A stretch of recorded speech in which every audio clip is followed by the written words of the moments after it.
Graça e paz, queridos. Eu sou o pastor Fernando Fernandes, da Primeira Igreja Batista em Penápolis, aqui no interior de São Paulo. E agradeço a Deus e a você por poder compartilhar aquilo que cremos da Bíblia Sagrada, a Palavra de Deus, através destes vídeos divulgados pelo canal da igreja, Rod Tio Bloom 808, e também pela página da igreja, a minha página pessoal no Facebook e pelo WhatsApp. Bom, nós estamos falando sobre autocontrole, nada mais paradoxal. Esse é o terceiro vídeo que eu abordo sobre esse assunto, a terceira mensagem, baseada em Romanos capítulo 12, os versos de 9 a 13.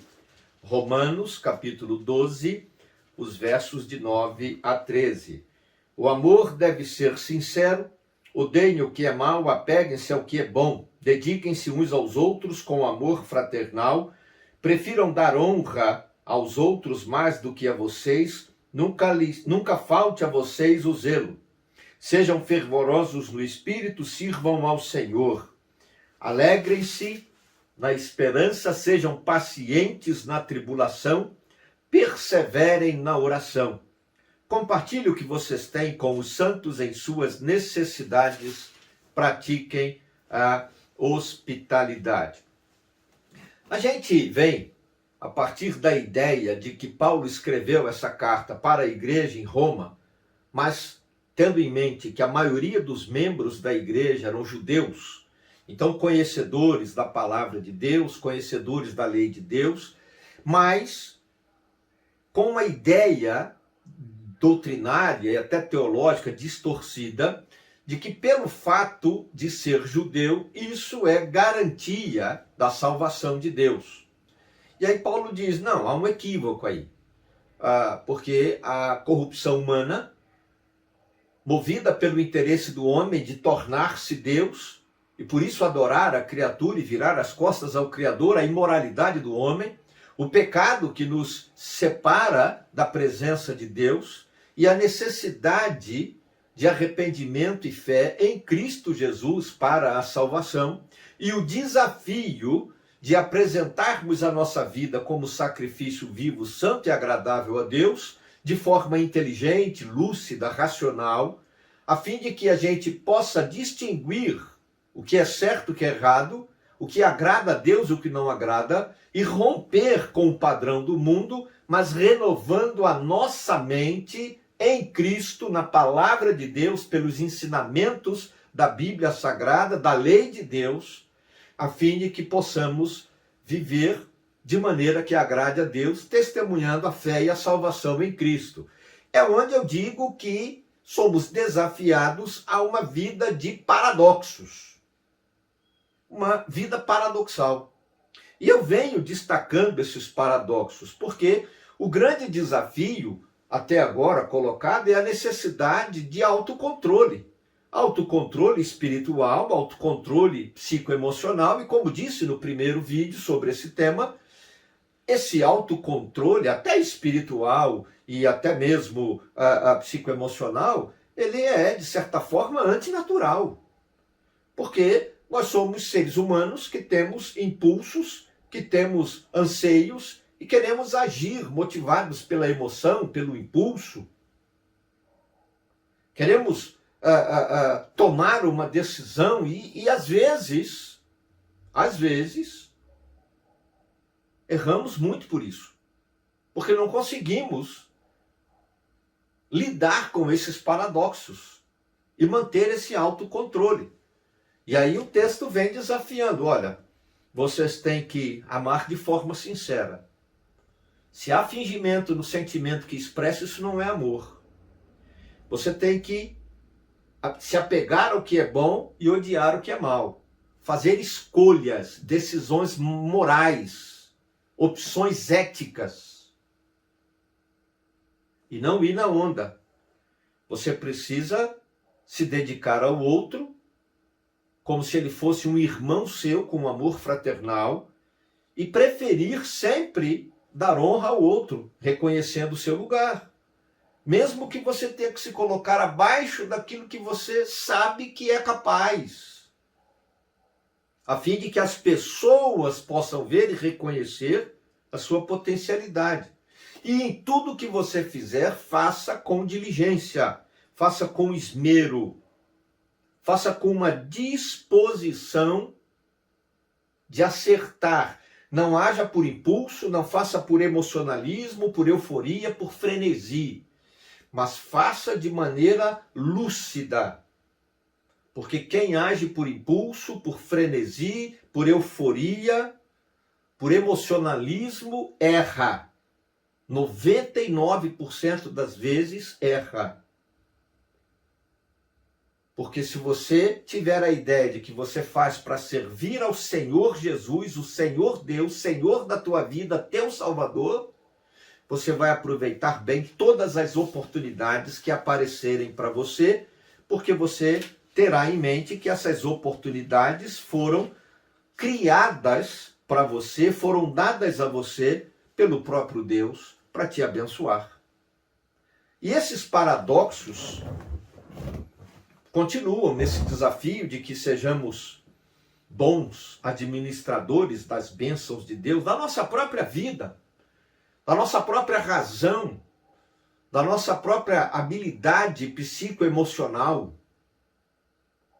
E administrar também as coisas, né? E eu falo em administração no sentido de você, como diz o texto bíblico, ser um dispenseiro, um oikonomos, ser aquele que é responsável por administrar tudo. Essa palavra é emprestada, né, da língua grega, e o oikonomos era o administrador da casa, o mordomo da casa. Por isso, estudamos sobre mordomia cristã. E tudo passava por ele, né? Talvez para nós aqui seja meio complicado, porque o conceito de mordomo ele é meio distorcido, mas seria interessante você buscar pesquisar na história, até assistir alguns filmes da aristocracia inglesa, né? Principalmente antes da Segunda Guerra Mundial, né? Onde os mordomos é que tinham a ciência de tudo.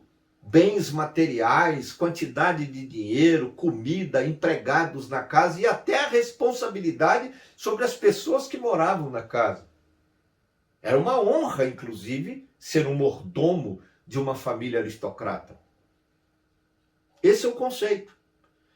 E nós temos essa responsabilidade, que na verdade é ao mesmo tempo um desafio, de sermos bons dispenseiros, bons mordomos, bons administradores de tudo o que Deus nos concede. Mas lidamos com esses paradoxos. E eu quero destacar outros aqui que eu vejo ainda no texto. Agora, a partir do verso 12. Alegrem-se na esperança. Antes que você fale alguma coisa, eu mesmo vou dizer, alegrar na esperança é fácil.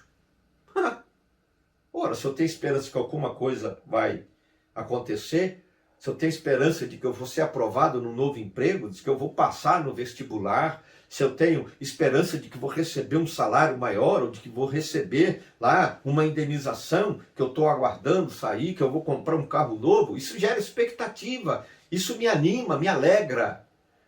Mas aí vem o paradoxo. A mesma expectativa que alegra, motivado pela esperança, pode frustrar. Quando o resultado final não é o que eu criei de expectativa na minha mente.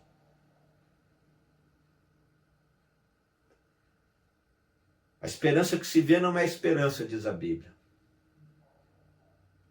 A esperança tem como fundamento aquilo que não se vê. Mas se eu espero apenas para essa vida, diz o texto bíblico, o apóstolo Paulo, eu não espero nada. Eu preciso ter uma esperança fundamentada na graça e na misericórdia de Deus. Porque as minhas expectativas, elas estarão pelo menos alinhadas com a minha própria realidade diante da presença de Deus.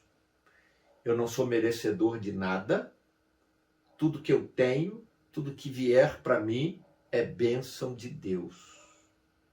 Porque aí eu não fico frustrado se as coisas não saírem como eu gostaria, como eu queria. porque eu não acho que sou merecedor e nem acredito que tenho direito absoluto daquilo. Era apenas uma expectativa, gerado pela esperança. É um paradoxo, porque de modo geral, nos lançamos na vibe, na onda da esperança, criamos expectativas, acabamos consumidos pela ansiedade e frustrados, às vezes revoltados e deprimidos. E se não bastasse, ele diz: sede pacientes na tribulação. De modo geral, quando passamos por problemas, e a tribulação aqui é a ideia de moer 3 vezes numa moenda de pedra, de triturar mesmo, de fazer a coisa cada vez pior, Aquela lei de Murphy: se alguma coisa está ruim, pode piorar.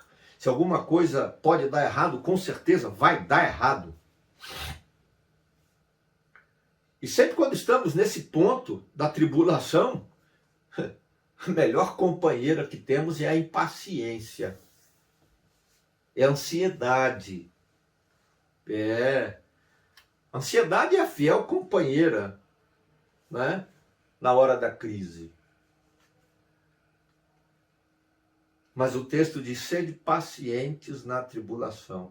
A ideia de paciência é a ideia de você conseguir esticar e resistir, esticar um pouco mais. De não estourar, de não desestruturar, de não desequilibrar, mesmo passando por dificuldades, por crises. E aí imagina você, eu estou falando de paradoxo, num tempo de pandemia da Covid-19, morrendo gente todo dia, pessoas da nossa família sendo ceifadas por essa praga do inferno. Notícias ruins chegando a todo tempo. E aí, a Bíblia nos ensina a sermos pacientes, mesmo quando nos sentimos triturados, moídos 3 vezes, numa moenda de pedra. É ou não é um paradoxo? Mas aí vem o desafio da vida cristã.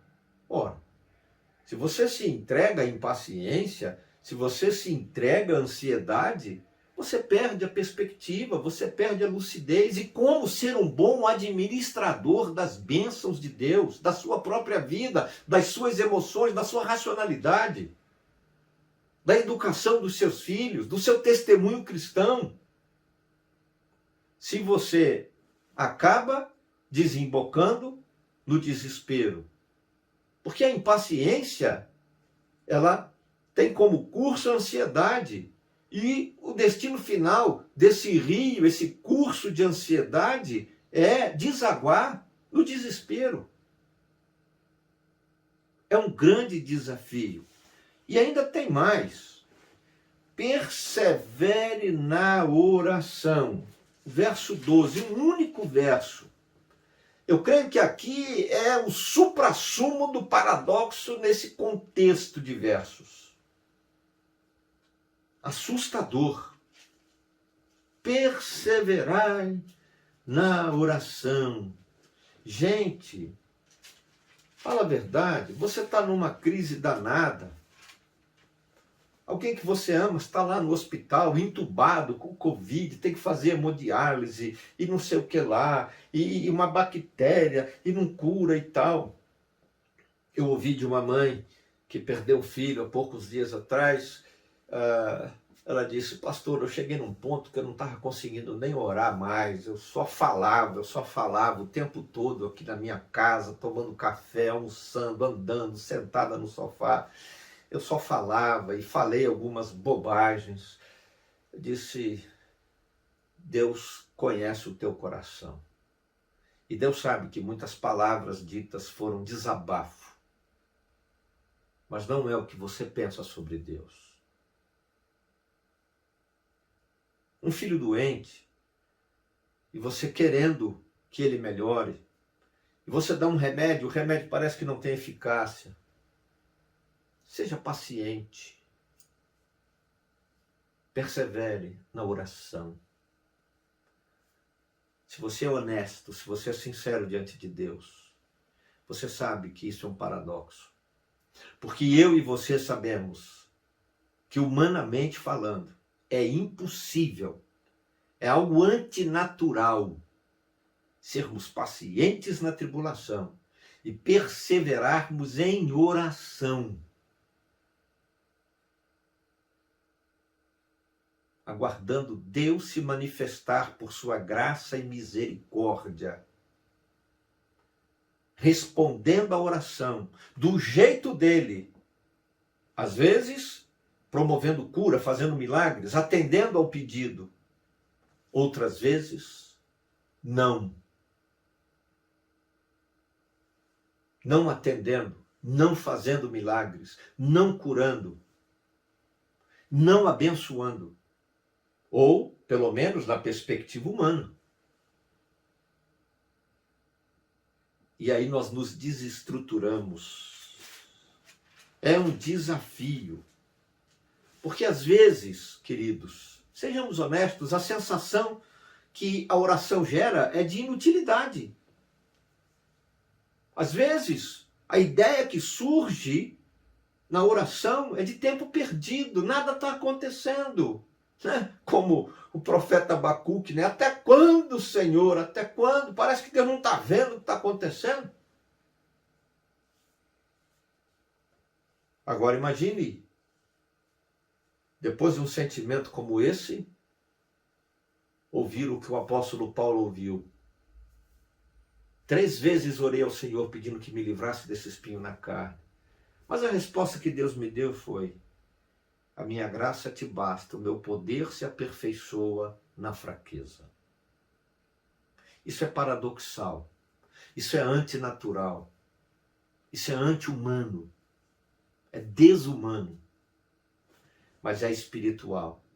E o que agrada a Deus não é humano, o que agrada a Deus não é natural, o que agrada a Deus é espiritual. Porque se somos bons administradores dos desafios e paradoxos que enfrentamos aqui, temos a garantia de que esses paradoxos, diz Apocalipse, capítulos 20 e 21, não existirão mais na glória celestial. Eles cessarão quando formos convocados à presença de Deus.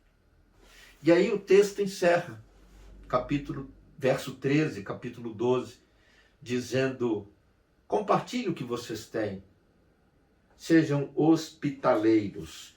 Na verdade, essa afirmação última, ela até caberia um estudo específico para isso, porque o conceito de hospitalidade do judeu é totalmente diferente da ideia que nós temos.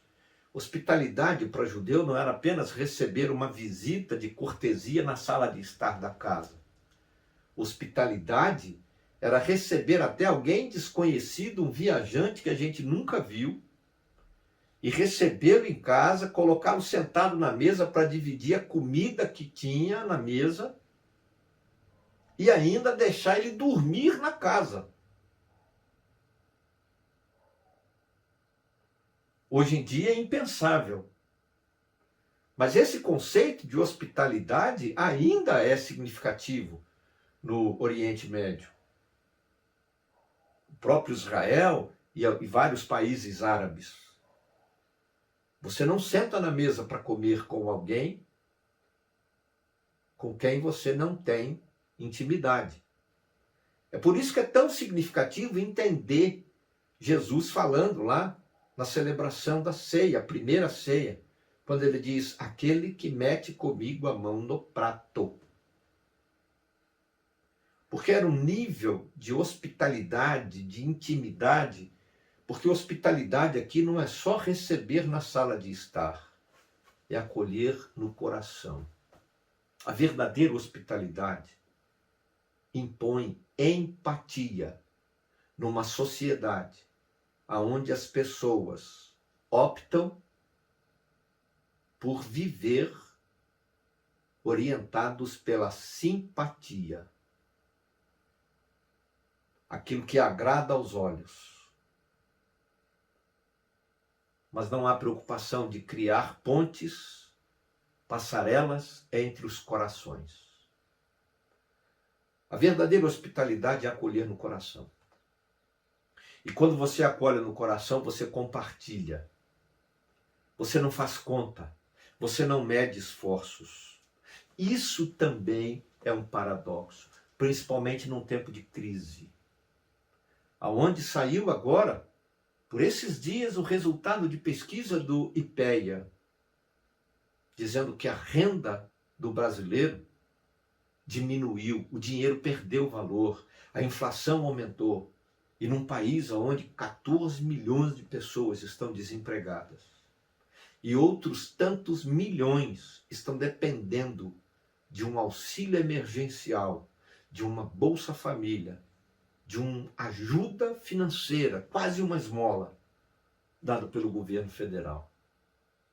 Paradoxos que são colocados para nós como desafio da vida cristã. E paradoxos diante dos quais nós temos que manter o equilíbrio, manter a lucidez. E temos que aprender, sim, a superá-los, para agradar a Deus e para nos tornarmos e continuarmos sendo bons mordomos, bons administradores da bênção de Deus na nossa vida, da própria vida, da inteligência, da habilidade, da capacidade de produzir,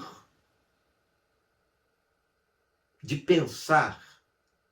Inclusive, bons administradores, bons dispenseiros da nossa salvação, que deve ser efetuada com temor e tremor, para honrar e glorificar o nosso Deus. Queridos, a minha oração é que esses paradoxos sejam para nós apenas alertas que visualizamos no texto sagrado, mas não uma realidade espírito-existencial. Porque decidimos entregar a vida como sacrifício vivo, santo e agradável a Deus, de forma inteligente, lúcida, sabendo o que é certo fazer para a glória de Deus, e vivendo como bons administradores, bons dispenseiros, bons mordomos do bem mais precioso que Deus nos deu, a salvação em Cristo Jesus. Que o Senhor Deus te abençoe agora, que o Senhor abençoe a tua casa e a tua família, e que esses paradoxos na sua vida e na sua família sejam só alertas do texto sagrado, posto que renunciamos uma vida conforme o padrão do mundo, para uma vida de santidade, guiados pelo Espírito Santo, que nos torna bons dispenseiros da graça de Deus, bons mordomos, bons administradores de tudo aquilo que o Senhor nos dá como bênção. Eu te peço, Deus, abençoa a vida, a casa desses queridos que assistem agora. E faço assim orando por fé no nome santo e poderoso de Jesus. Amém.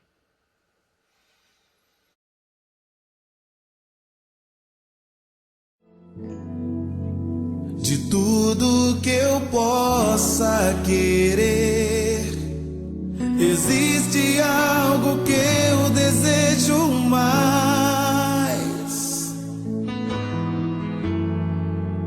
É o que arde em meu coração. Eu quero ser fiel até o fim. De tudo que eu possa querer, existe algo que eu desejo mais.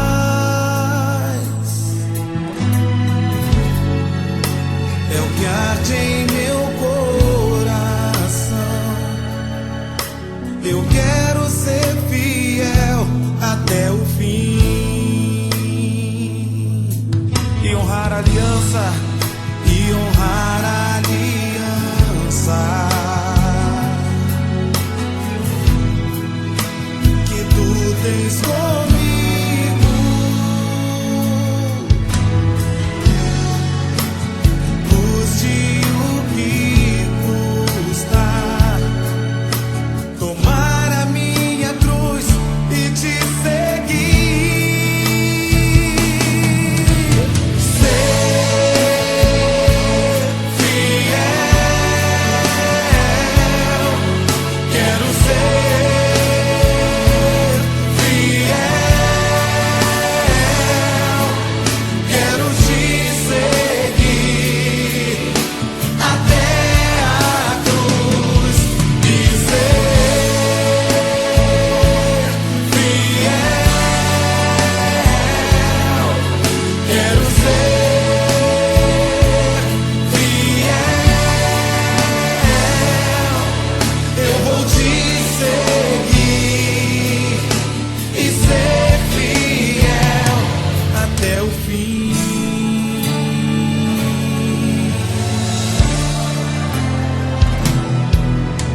arde em meu coração. Eu quero ser fiel até o fim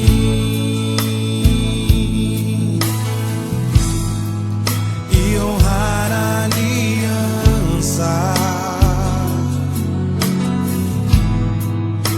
que tu tens comigo.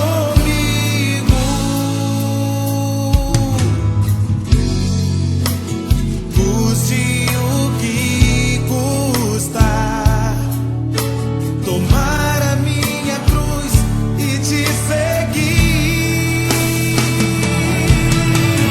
Ser fiel, quero ser fiel, quero te seguir até a cruz e ser fiel. Quero ser fiel.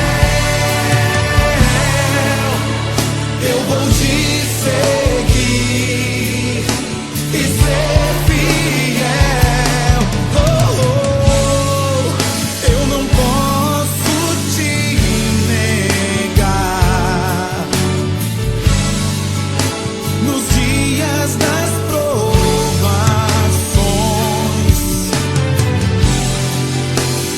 custe o que custar, serei fiel, fiel a ti. Ser fiel, quero ser fiel, quero te seguir até a cruz e ser fiel. Quero ser fiel, quero te seguir até a cruz e ser fiel.